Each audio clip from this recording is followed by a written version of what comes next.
because they don't need to get burst anymore. They have the Harith. They're fine with that. Right. So I think for Team Falcons, they tried to do that greedy lineup from game number 1 where it's heavily, you know, lenient towards it. But I get the point. I see the vision here coming in from Team Falcons. If they want to pick off a greedy lineup, they can do that just because of the Alice and the Harith still needing some scaling.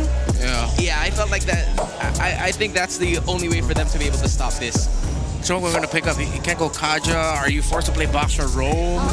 Did you have a little bit of stop?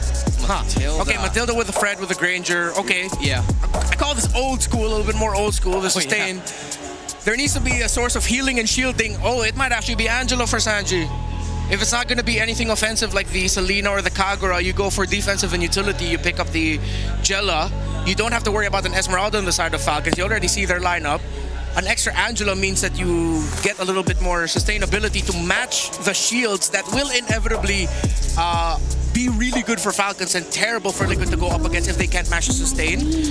So, they go for damage. They still go for the Lunox that we mentioned earlier. They don't want to match the sustain. They want damage. You know, a lot of people were... Welcome to Mobile Legends. Legend has it that when Titans collide, you can't help but get a long series.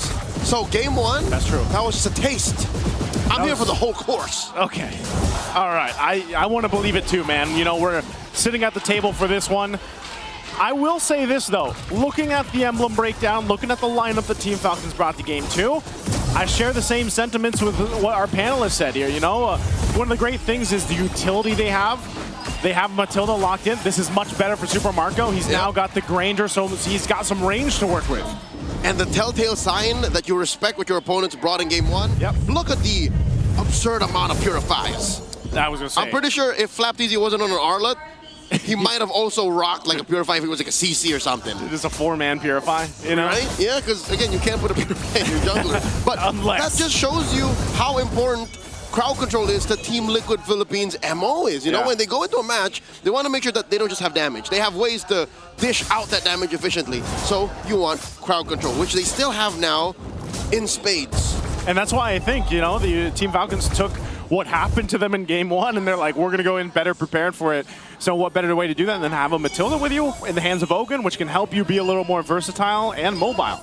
Which I think is an answer to Liquid's, I guess, less crowd control centric lineup. Upon further evaluation, it's more damage now. Magic damage. Even Renmar, I saw drool a little bit, was like, ooh, still the Lunox? Really? Yeah. Because that is such a specific choice to make. That's a decision that they made in tandem with their coaches, Coach RC and Coach Tic Tac. Sanford here going to the back line, throws out that shadow. Ruin, no one home, few less than half health as Carl just wails away at the turtle, securing it. JP still alive. Revitalize AOG on out. The brilliance in. Final slash by the Filipino cannon. Sanji falls.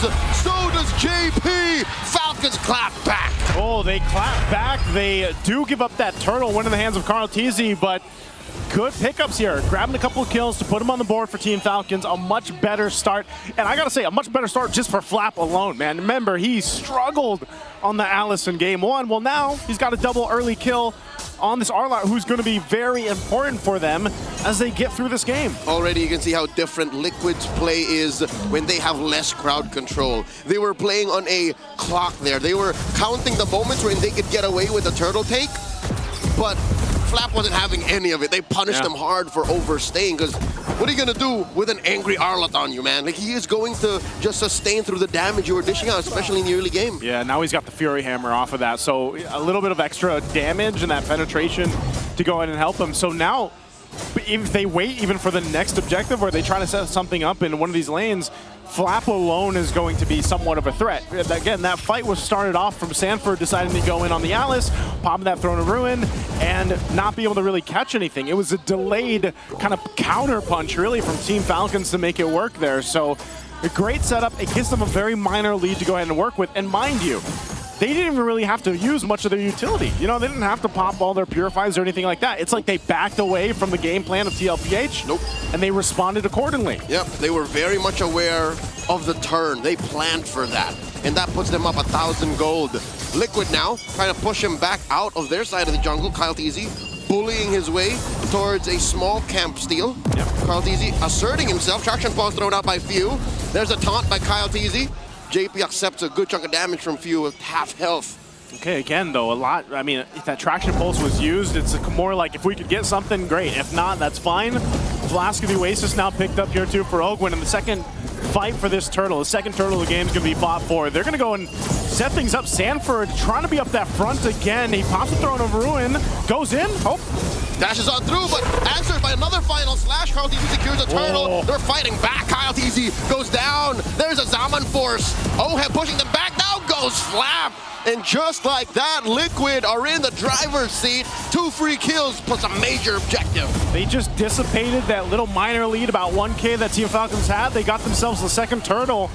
So Tlph will find an answer, and they're going to be looking to take a little bit more if they can here. So Tlph won't be able to grab that buff, but that was a big swing in favor of Tlph from letting things back into the balance, you know, from letting it not slip out for Team Falcons. And what's dangerous, Joseph, is the fact that they changed nothing about their approach. It was the same. Literally the same thing. Oh, we're gonna blitz down the turtle and then clap back when we can. Yeah. I think they were just checking ranging in the first engagement. And now they know better what Falcons is capable of. They know what Tlph is willing to do and are able to sidestep. Exactly, that's it. A missed final slash. Missed final slash. And you know how many times that Tlph, they're always like that, man. They might, you know, kind of get caught in the early game, but when something like that happens, like a big team fight like that happens, they're able to go ahead and adjust very quickly. Uh-oh, they catch Sanji. Kenny Brilliance out just in the nick of time, gets it, doesn't spend the flicker. A close call for the chef.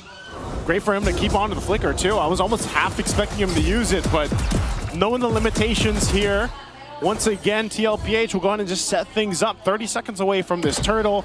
You can already see, too, once the items were coming into place, they've already got those first items being locked in. Oheb, too, could be a problem here if they just let him have his day here. All right, by dropping the Zaman Force, he does chunk that turret down to half health. Tlph, amazing map control with the small window of opportunity they got to snap themselves into 1,000 gold lead approaching. Yep. This is a good look for them going into Turtle 3. It's funny, man. It's literally what we saw for after Turtle 1 for Team Falcons. Now it's the case for Tlph. So we'll see if Team Falcons has an adjustment themselves. Again, they've got so many kind of ways to cover down with the crowd control, the Purifies here.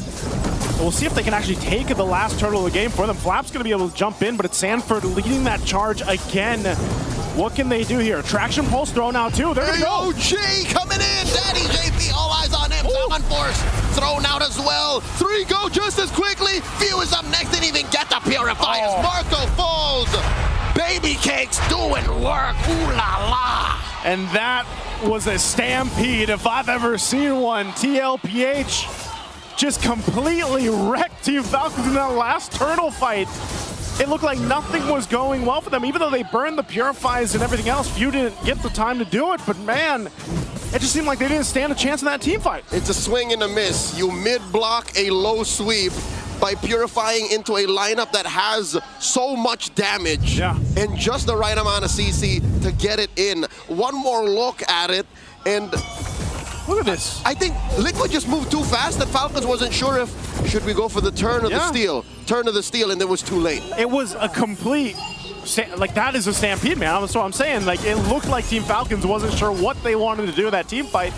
And Tlph was like, we don't want to give them that opportunity to even think about it. We're just going to go. It's an identity crisis on the first date. Like, who am I? Who are you?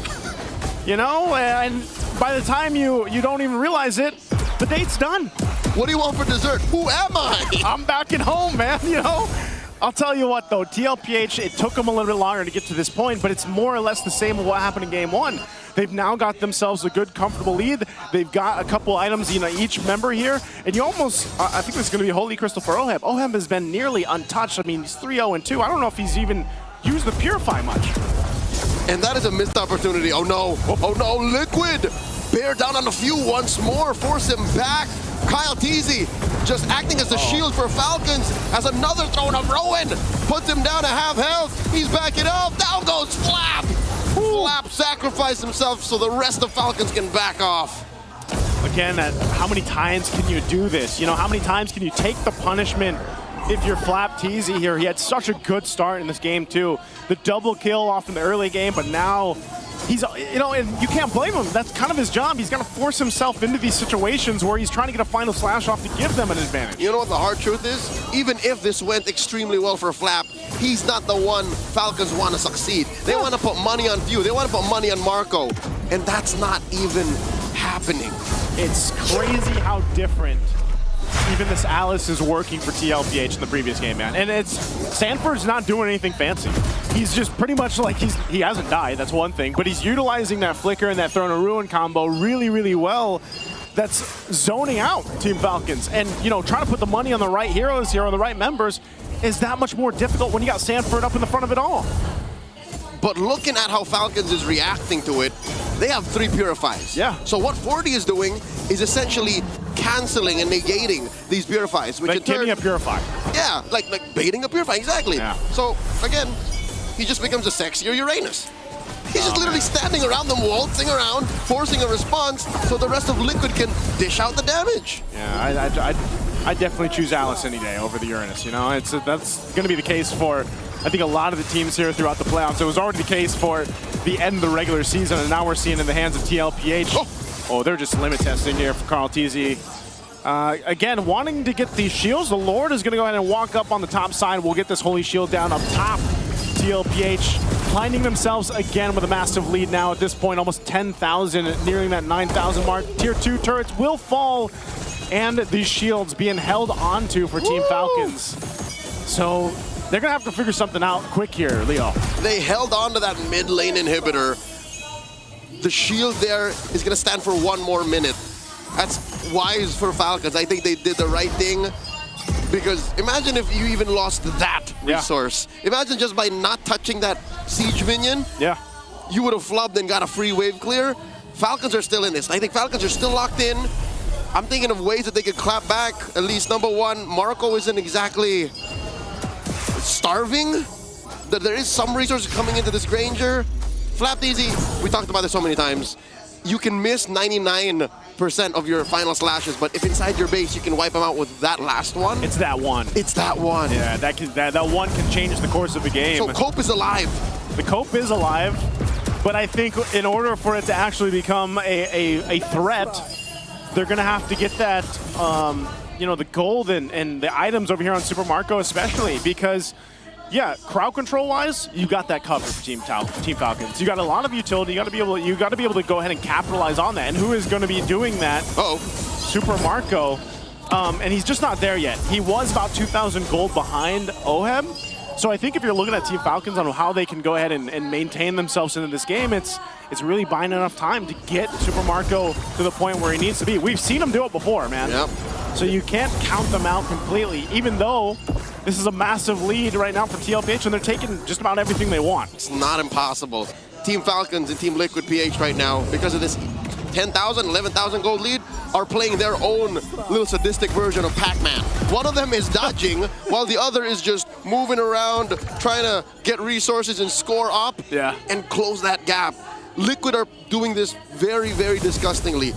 Despite the Matilda on the other side, Liquid are so mobile. Again, you have that Gleam, you have a Lancelot that can dash on through, you have an AOG, you have a Gatot Kacha that can go, what, from point to point, little corners of the map. Yeah, and he's, like, look at him. JP will just post up, and he can get out that way, too. So, Lord's already secured. They might force a fight. Throne of Ruin, 540, and they're engaging. They do get that engagement underneath that orange. Salmon Force.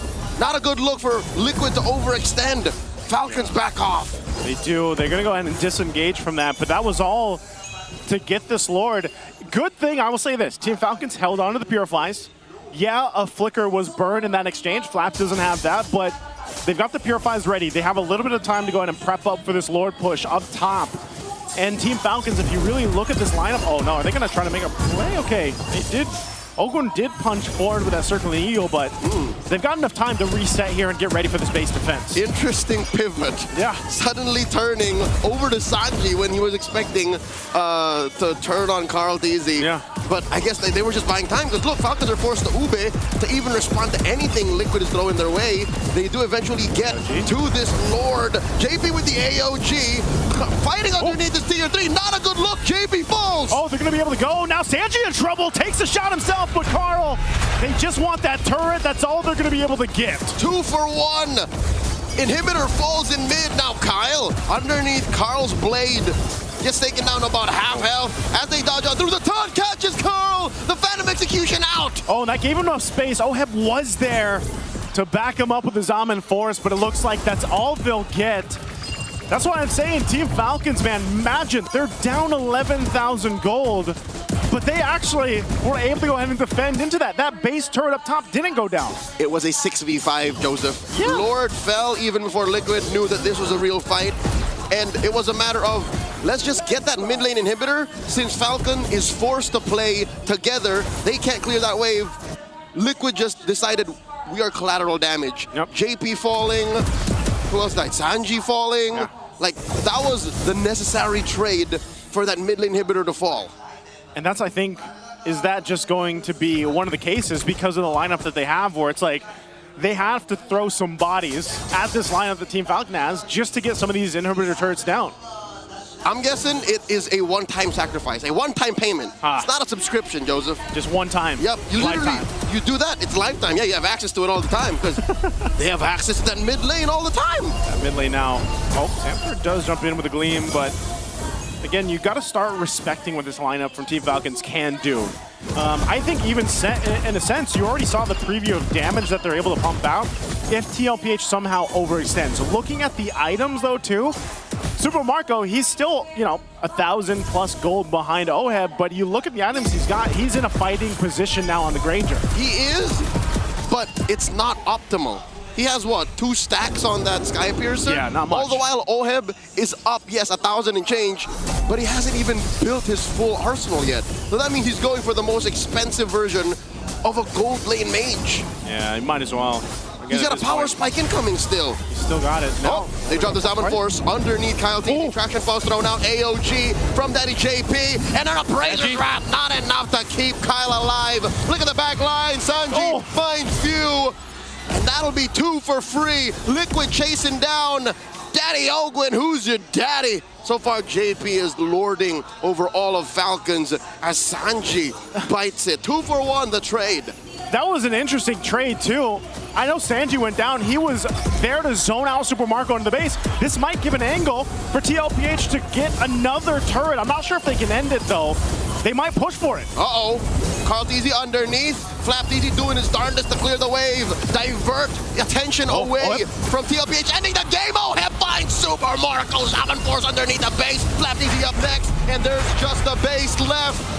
Waves are crashing in as Liquid smell match point just mere inches away. The base gets cracked.